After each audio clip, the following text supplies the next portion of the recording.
మన దేశ గొప్పతనాన్ని ఎంత చెప్పినా ఎంత పొగిడినా తక్కువే.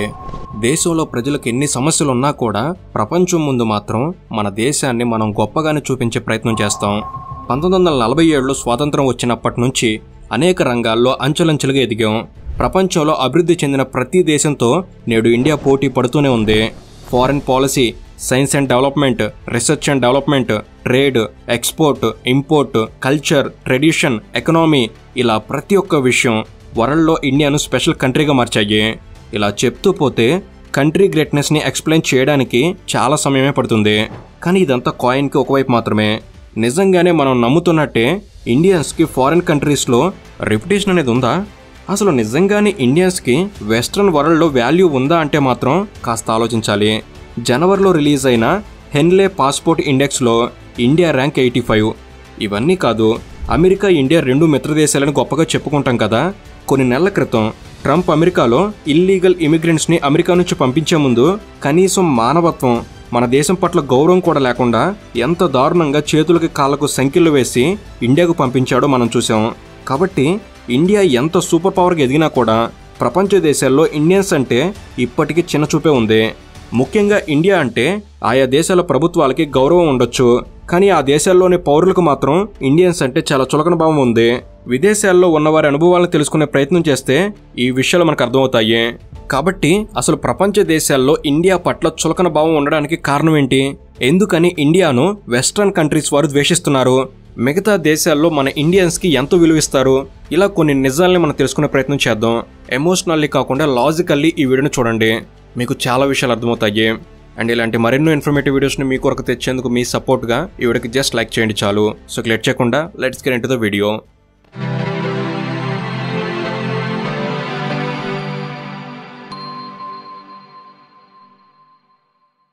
ఇంట్రో చూసిన వెంటనే చాలా మందికి తప్పుగా అనిపించుండొచ్చు.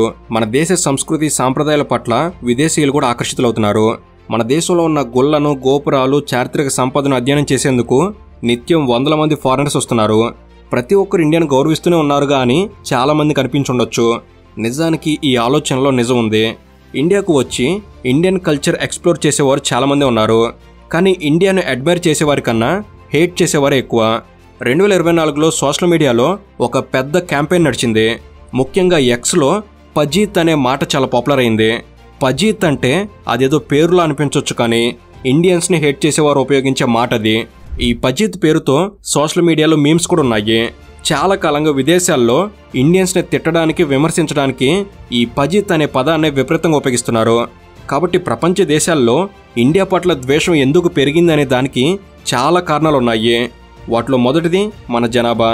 ప్రపంచంలో అత్యధిక జనాభా ఉన్న దేశాల్లో ఇండియా, చైనా పోటీ పడుతూ ఉంటాయి.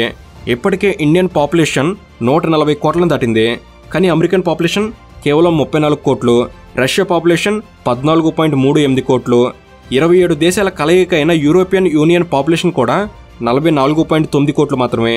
ప్రతి డెవలప్డ్ కంట్రీ పాపులేషన్ పరంగా ఇండియా కన్నా చాలా వెనకబడే ఉన్నాయి. 1980ల నుంచి ఇండియన్స్ ప్రపంచం మీద దండయాత్ర మొదలుపెట్టారు. ఇక్కడ దండయాత్ర అంటే యుద్ధం కాదు, ఉద్యోగాల కోసం, ఉపాధి అవకాశాల కోసం విదేశాలకు వెళ్లడం ఎక్కువైంది. దాంతో అభివృద్ధి చెందిన దేశాల్లో ఇండియన్ మైగ్రేషన్ క్రమంగా పెరుగుతూ వచ్చింది. ఇక మరోవైపు ఇండియాలో ఫారెన్ కల్చర్ మీద, లైఫ్ స్టైల్ మీద, అక్కడ వస్తున్న హై పేయింగ్ జాబ్స్ మీద విపరీతమైన క్రేజ్ ఏర్పడింది. ఎర్లీ 2000లో సినిమాలు కూడా విపరీతంగా ఫారెన్ కల్చర్ని ప్రమోట్ చేశాయి. హీరో ఫారెన్లో సెటిల్ అయ్యి ఇండియాకి రావడం లాంటి క్యారెక్టర్స్ చాలా వచ్చాయి. ఒక రకంగా ఫారెన్ క్రేజ్ను పెంచడానికి సినిమాలు కూడా ఉపయోగపడ్డాయి. దానికి తోడు ఇక్కడ పెరుగుతున్న జనాభాకు తగ్గట్టుగా ఇండియాలో ఎంప్లాయ్మెంట్ ఆపర్చునిటీస్ క్రియేట్ కాలేదు. దాంతో పెద్ద ఎత్తున ఇండియన్స్ అంతా విదేశాలకు మైగ్రేట్ అయ్యారు. దానివల్ల out side of the country Indian population క్రమంగా పెరిగింది. ప్రస్తుతం ప్రతి దేశంలో మన ఇండియన్స్ కమ్యూనిటీ విపరీతంగా పెరిగిపోయింది. దానివల్ల విదేశాల్లో ఎక్కడైతే ఇండియన్స్ ఎక్కువగా ఉన్నారో ఆ ప్రాంతాల్లోనే ఆ దేశపు వారికి ఇండియన్స్ మీద ద్వేషం పెరిగింది. ఇండియన్స్ వల్ల వారు ఇన్సెక్యూర్గా ఫీల్ అవడం మొదలుపెట్టారు. మరీ ముఖ్యంగా ఉద్యోగ అవకాశాల్లో ఇండియన్స్కి విదేశీ కంపెనీలు తక్కువ జీతానికి నియమించుకునేవి. కానీ ఇండియన్ పాయింట్ ఆఫ్ వ్యూలో మాత్రం ఇండియన్స్ ఇదే చాలా బెస్ట్ శాలరీ అన్నట్టు ఫీల్ అయ్యేవారు. దాంతో అటువైపు ఫారెన్ కంపెనీలు తక్కువ ధరకే వస్తున్న ఉద్యోగులు కావడంతో ఒకనొక సమయంలో ఇండియన్స్ని హైర్ చేసుకునేందుకు విదేశీ కంపెనీలు పోటీ పడ్డాయి.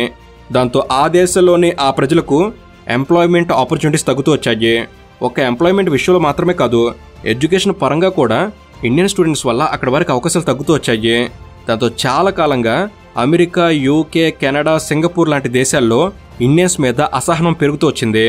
అయితే గత 40 సంవత్సరాలుగా విదేశాల్లో పెరుగుతున్న ఇండియన్ కమ్యూనిటీ చాలా బలంగా తయారైంది. టాప్ లెవెల్ పొజిషన్లో వైట్ కలర్ జాబ్స్లో సెటిల్ కావడం మొదలైంది. దాంతో తమ దేశానికి వలస వచ్చిన వారు తమ కన్నా బెటర్ లైఫ్ లీడ్ చేయడాన్ని అక్కడ వారు సహించలేకపోతున్నారు. విదేశాల్లో ఇండియన్ కమ్యూనిటీ చాలా బలంగా తయారైంది. ముఖ్యంగా 2024లో జరిగిన అమెరికన్ ప్రెసిడెంట్ ఎలక్షన్స్ని ఒక ఉదాహరణగా తీసుకుంటే అక్కడ ఎన్నికల్లో వివేక్ రామస్వామి, కమలా హారిస్ లాంటి వారు ఏకంగా అధ్యక్ష ఎన్నికల్లో పోటీ పడే స్థాయికి వెళ్లారు. ఇటు బ్రిటన్లో చూసినా రిషి సునక్, అటు కెనడాలో చూసినా కూడా ఇండియన్ సిక్ కమ్యూనిటీ అక్కడి గవర్నమెంట్ని ఎఫెక్ట్ చేసే స్థాయికి వెళ్ళింది. ఇలా ఇండియన్ కమ్యూనిటీ వేరే దేశాల్లోని పాలిటిక్స్లో కూడా ఆయా దేశాల్లో తమ ప్రభావాన్ని చూపించడం మొదలైంది. దీనివల్ల అపోనెంట్ పొలిటికల్ పార్టీలు ఇండియన్స్ మీద నెగిటివిటీని స్ప్రెడ్ చేయడం మొదలుపెట్టాయి. బ్రిటన్లో రిషి సునక్ ప్రధానిగా ఉన్న సమయంలో ఆయన అపోనెంట్లు రిషి సునక్ భార్య అక్షతా మూర్తి బ్రిటన్ రాయల్ ఫ్యామిలీ కన్నా అత్యంత ధనవంతురాలు అని ప్రచారం చేశారు. రిషి సునక్ బ్రిటన్లో ట్యాక్స్ ఎగ్గొట్టి ఇండియాలో ఇన్వెస్ట్ చేస్తున్నారని ప్రచారం చేశారు.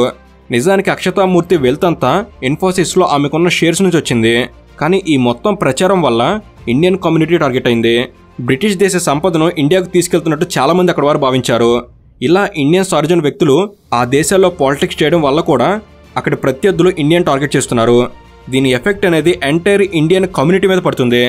ఇక కెనడా, అమెరికా లాంటి దేశాల్లో ఇండియన్స్ ఏకంగా కొన్ని రాష్ట్రాల్లో పాపులేషన్ పరంగా అక్కడ వారిని కూడా మించిపోయారు.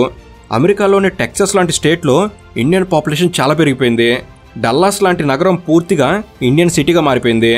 ఎక్కడైతే మెజారిటీ ఇండియన్స్ ఉన్నారో అక్కడ ఇండియన్ కల్చర్ని, ట్రెడిషన్ని సెలబ్రేట్ చేసుకుంటారు.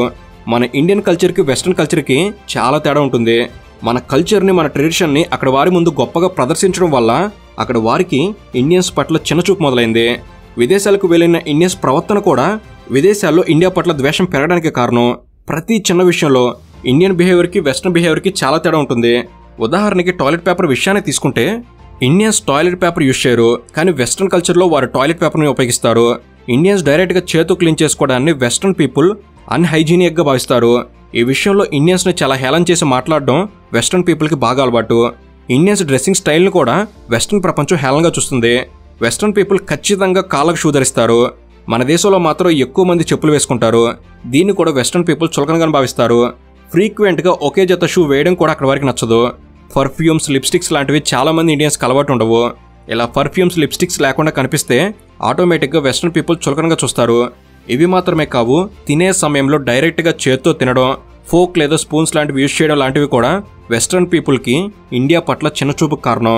ఇలాంటి విషయాలు తెలియక విదేశాల్లో ఇండియన్స్ చాలా అవమానాలు ఎదుర్కొన్నారు. కానీ రాను రాను ఇవన్నీ వెస్ట్రన్ పీపుల్కి ఇండియన్స్ పట్ల చులకన భావాన్ని నింపాయి. బిహేవియర్, హ్యాబిట్స్, కల్చర్ ఇలాంటి విషయాల్లో ఇండియన్స్ చేసే ప్రతి విషయం వెస్ట్రన్ పీపుల్కి తప్పుగానే కనిపిస్తాయి. ఇండియన్ స్టైల్లో వంట చేస్తే వచ్చే స్మెల్ కూడా అక్కడ వారికి పడదు. ఇండియాలో డ్రైవింగ్ అలవాటు ఉన్నవారు వెస్ట్రన్ కంట్రీలో డ్రైవింగ్ చేసేటప్పుడు చాలా ఇబ్బంది పడాల్సి వస్తుంది. ఇండియాలో డ్రైవింగ్ సీట్ రైట్ సైడ్ ఉంటుంది, కానీ వెస్ట్రన్ కంట్రీస్లో డ్రైవింగ్ సీట్ లెఫ్ట్లో ఉంటుంది. రోడ్డుకి రైట్ సైడ్లో డ్రైవ్ చేయాలి. ఈ విషయంలో అక్కడికి కొత్తగా వెళ్ళిన వారిలో చాలా కన్ఫ్యూజన్ ఉంటుంది. దానికి తోడు ఇండియాలో ఎన్ని డ్రైవింగ్ రూల్స్ ఉన్నా ఇక్కడ వాటిని ఎవరూ పెద్దగా పాటించరు. కానీ ఫారిన్ కంట్రీలో road safety and driving rules విషయంలో చాలా స్ట్రిక్ట్గా ఉంటారు. కాబట్టి డ్రైవింగ్ అండ్ రోడ్ సేఫ్టీ విషయంలో కూడా ఇండియన్స్ని అక్కడ వారు విమర్శిస్తూ ఉంటారు. ఇలా చెప్తూ పోతే Indians are so unhygienic and indiscipline అనే అభిప్రాయం విదేశాల్లో చాలా బలంగా పెరిగిపోయింది. వీటితో పాటు ఇండియన్స్ మీద చులకన భావన రావడానికి ప్రధాన కారణం English accent. Indians western people లాగా పోస్ట్ ఇంగ్లీష్ మాట్లాడలేరు. దాంతో ఇండియన్ యాసెంట్ను ఈజీగా రికగ్నైజ్ చేయవచ్చు. యాసెంట్ విషయంలో ఇండియన్స్ని అమెరికా, యూకే లాంటి దేశాల్లో చాలా తక్కువగా చూస్తారు. వీటితో పాటు అమెరికాలోని new Jersey, Dubai, Australia, Canada లాంటి దేశాల్లో భారీ హిందూ దేవాలయాలు నిర్మించారు. హిందూ మతం ప్రపంచవ్యాప్తం కావడం నిజంగా హిందువులుగా మనం గర్వపడాలి. కానీ ఈ అంశం అక్కడ వారికి అభద్రతా భావాన్ని నింపింది.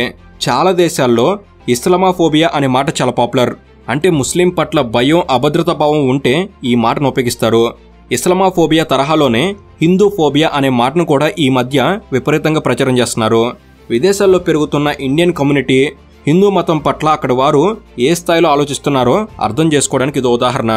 ఇక మిడిల్ ఈస్ట్ కంట్రీస్ అంటే దుబాయ్, కువైట్, ఖతర్ లాంటి దేశాల్లో ఇండియన్స్ డ్రైవర్లుగా, పనివాళ్ళుగా పనిచేసేందుకు అక్కడికి ఎక్కువగా వెళ్తున్నారు. ఎడారిలో ఒంటెలు కాసేందుకు కూడా కొన్ని వందల మంది ఇండియన్స్ మిడిల్ ఈస్ట్ కంట్రీల్లో ఉన్నారు. వీరంతా లో లెవెల్ జాబ్స్ చేయడం వల్ల కూడా ఇండియన్స్ అంటే ఆయా దేశాల్లో చిన్నచూపు ఉంది. వీటితో పాటు ప్రత్యర్థి దేశాల పరువును ప్రతిష్టను దిగదార్చడం కూడా కొన్ని దేశాలకు పరిపాటిగా మారింది. ఎకనామికల్, ట్రేడ్, ఎక్స్పోర్ట్, ఇంపోర్ట్ లాంటి విషయాల్లో దేశాల మధ్య పోటీ ఉంటుంది. ఈ పోటీలో ప్రత్యర్థులు వెనక నెట్టడం కోసం కూడా ఆయా దేశాల మీద విదేశాల్లో తప్పుడు ప్రచారం చేయడం లాంటివి కొన్ని దేశాలు చేస్తూ ఉంటాయి. ఇలాంటి ప్రచారం వల్ల కూడా ఇండియన్స్ అంటే వెస్ట్రన్ కంట్రీస్లో హేట్ పెరిగిపోయింది. ఉదాహరణకి కెనడాలో సిక్కుల విషయంలో ఇలాంటి ప్రచారమే జరుగుతుంది. ఫారినర్స్ ఇండియాను, ఇండియన్స్ని హేట్ చేయడానికి ఇంటర్నల్ రీజన్స్ కూడా ఉన్నాయి. ముఖ్యంగా ఇండియాలో పోష్, లావిష్, రిచ్ ఏరియాలు చాలా ఉన్నాయి. కానీ ఇండియాలో ప్రతిదీ అంతే నీట్గా అండ్ క్లీన్గా ఉండదు. చాలామంది ఫారినర్స్ ఇండియా గురించి గొప్పగా ఊహించుకొని ఇండియాను ఎక్స్ప్లోర్ చేసేందుకు వచ్చిన టూరిస్టులకు ఇక్కడున్న రియాలిటీ బాగా అర్థమవుతుంది. ఇండియాలో స్లమ్స్ ఉంటాయి, పేదరికం ఉంటుంది. కానీ ఇవన్నీ బయట వ్యక్తులకు ఇక్కడికొచ్చి చూసే వరకు తెలియవు. ఒక్కసారి ఇక్కడున్న పరిస్థితి అర్థమైన తర్వాత ఇండియా మీద ఉన్న ఇంప్రెషన్ మొత్తం వారికి పోతుంది. ఫారినర్స్ ఇండియాకు వచ్చినప్పుడు వారి పట్ల ఇండియన్స్ ప్రవర్తించే తీరు కూడా చాలాసార్లు వివాదాస్పదమైంది. 2024లో జార్ఖండ్లో స్పానిష్ బైకర్ మీద 7 వ్యక్తులు చేసిన అత్యాచారం చాలా సంచలనం అయింది. ఈ మధ్య కాలంలో కూడా హంపీలో విదేశీ మహిళను అత్యాచారం చేసిన ఘటన చోటు చేసుకుంది. కాబట్టి India is not a safe country అనే విధంగా కొందరు ఇండియన్స్ ప్రవర్తిస్తున్నారు. కాబట్టి ఇండియన్స్ పట్ల హేట్ పెరగడానికి ఇలాంటి ఇన్సిడెంట్స్ కూడా కొంతవరకు కారణమే. సో ఇది ఫ్రెండ్స్, ఈ వీడియో అనేది మీరు కొన్ని కొత్త విషయాలు తెలుసుకోవడంలో ఎంతో కొంత ఉపయోగపడిందని నేను భావిస్తున్నాను. ఈ వీడియో కనుక మీకు నచ్చినట్లయితే జస్ట్ లైక్ చేయండి చాలు. అండ్ ఈ విషయంపై మీ అభిప్రాయం ఏమిటి తప్పకుండా కామెంట్స్లో తెలపండి. అండ్ మీలో ఎవరైనా ఫారిన్ కంట్రీస్లో నివసిస్తుంటే మీరు ఎదుర్కొన్న ఒక అవమాన పరిస్థితి ఏమిటి తప్పకుండా కామెంట్స్లో పంచుకోండి. Thank you for watching. Have a good day.